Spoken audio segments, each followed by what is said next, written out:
Dostum, kechligingiz xayrli bo'lsin. Kelishganimizdek tun paytida huzuringizga yetib keldim. Men Nijot Vali Yaqub.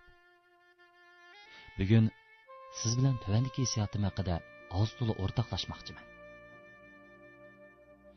Bir qancha kun ilgari undidorimda jimib ketganiga xeyli yillar bo'lgan bir tunishim tuyuqsiz uchirqib qoldi. Ichib qarsam, mening bir televiziya programmasiga riyosatchilik qilayotgan chig'imdagi rasmimni yo'llabdi. Orqadala, "Adash, sana ajab havas qilma. Sahnaga chiqib, mundaqli so'zlab qo'ysang, necha ming yuan kirim bo'ladi. Ishing bak rohatchimi sening?" deb ovoz yo'llabdi. Men oddiylik qilib, "Rahmat birodar, talaylik o'xshayman" deb so'z qoldirib qo'ydim. Ikkilan bir-birimizga kulishib qo'ygan chiroy ifodasini yo'llab, bu quruq parangni tezla oyoqlashtirdik. Orqadan turib o'ylab qoldim. Biz rastilla talaylik bo'lganimiz uchun baxtlikmi? Atalmish mundaqli so'zlab qo'yish, mundaqli yezib qo'yish, mundaqli ishlab qo'yish rastli bizni bugungi baxtli turmushga nisib qilganmi?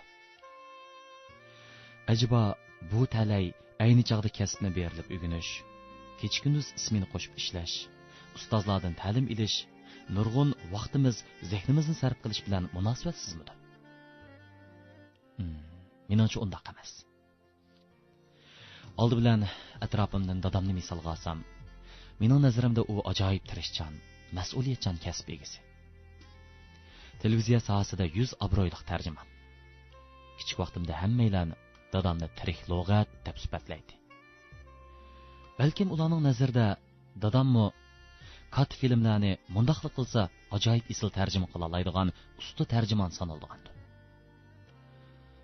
Biroq mening balalik dunyorimdagi dadamning obrazi bo'lsa, kunda ishxona bilan uy orasida qatiraydigan.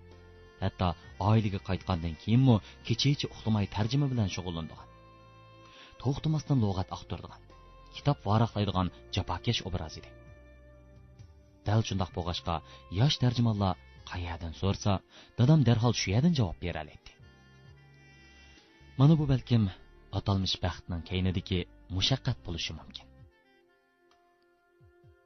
Nurg'ullarimiz boshqalarga ajoyib havas qilamiz. Ularning iqtidoriga, naqshi usulga, ustaligiga, o'ltirib qo'pishdagi salobatiga, boshqalar bilan bo'lgan muomaladagi moyirligiga hayron bo'lishimiz. Xuddi ular tug'ilishida shundoq betakror insondek his qilamiz. Amaliyotda tushunib ko'radigan bo'lsak, ondan bilalayimizki, biz ko'rgan o'sha isillikning kayniga faqat shu kishi o'zli his qila oladigan jafo mushaqqat, qiyinchilik, erib charchash, badal to'lashlar yushiringan. Sahnadagi shu bir qancha minutlik g'alaba uchun sahna orqasida qancha yil, qancha jafoda tayyorlik qilganini balkim qarshi taraf o'ylab bo'lmasligi yoki o'ylashni xohlamasligi mumkin. Men xosiyatli odam degan filmni bak yoqtirman. Kichikimda hamisha o'zimni xosiyatli odam bo'lib qolsam-chu deb armon qilardim. Biroq cho'ng bo'lib bildimki, dunyoda ucha oladigan, tog'ni talqon qila oladigan xosiyatli odam aslo yo'q ekan. Agar rastilla bor deyilsa, ular dal ajoyib zo'r qiyinchilikni yengib, mag'rur tura olganlar. Jafodan qo'rqmay olg'a ilgirlayalaylar. Har qanday so'z cho'chakka parvo qilmay, o'zi uchun mardona yashay olganlar ekan. Chunki ular xosiyatli odam bo'lish uchun biz uxlaganda uyqusini qurbon qila oladi. Natija uchun rohat farog'atdan voz kechalaydi. Keyingi baxti uchun hozirgi o'yin tomoshani qurbon qila oladi. Menimcha biz dal shunday odamlarni xosiyatli odam deb atsak tamoman bo'ladi. Agar biz o'zimizni odatdagi odam bo'lib yashaymiz desak, odatdagidek tirishchilik ko'rsatsak kifoya. Biroq xosiyatli odam bo'lib boshqalar havas qiladigan, ulgi qiladigan odamga aylanmoqchi bo'lsak, undaqda cho'qim boshqalar tatib bo'lmaydigan jafoni tatishga, o'zimizga jang e'lon qilishga tayyorlik ko'rishimiz kerak. Biz doim boshqalarning katta oliy maktabga o'tganligini ko'rganda, uning imtihon uchun qanchalik jafoliq tayyorlik qilganligini o'ylab baxmaymiz. Boshqalarning olqishga sazovar bo'lganini bilganda, ularning qanchalik badal to'laganligi bilan hisoblashmaymiz. Boshqalarning yaxshi turmushga erishganligini anglaganimizda, ularning shuning uchun tirniqidan qanchaqqacha ishlaganligini demaymiz yoki deyishni xohlamaymiz. Mana bu balkim bizning fazilatimizdagi qorong'ulik bo'lishi mumkin. Balkim biz faqat boshqalarga havas qilish bilan birga uningdan ilhom olish yo'q, balki yana burunqidekla o'zimizning turmushimizni g'ururlik ichida o'tkazishga ko'nib ketganimiz.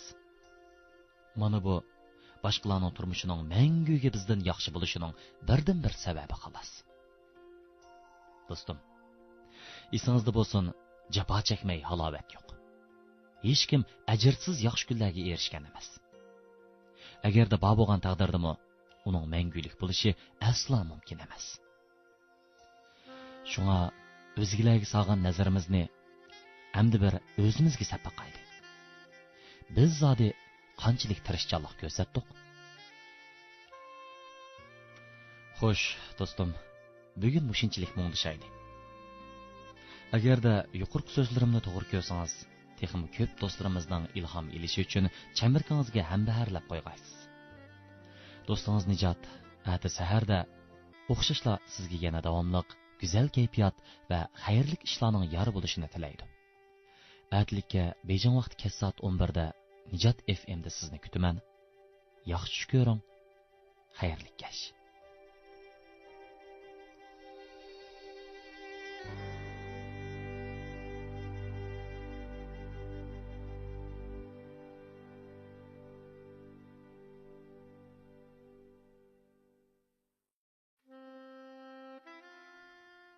Do'stim